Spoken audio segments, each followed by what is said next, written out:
Азыр мен Япониядагы паркта жайгашкан туалетти көрсөтөм.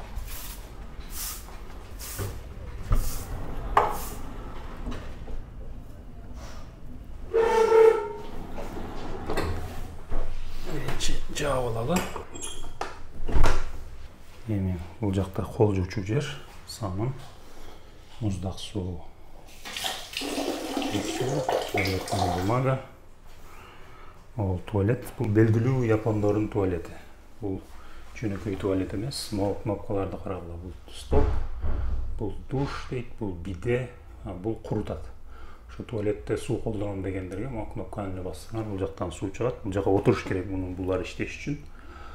Суу чыгат, өзү жууп коет. Анан мону басканда жылуу аба уруп, ошол курутат.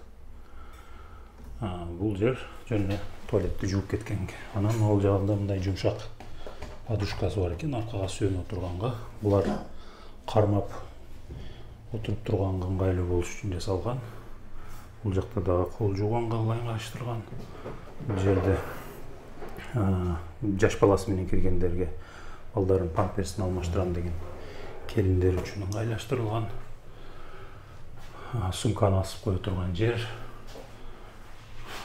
Ушундай керемет, таптаза 5 жылдыздуу отелдерден дагы өткөн бир туалет, бир коомдук жайда турат, паркта турат.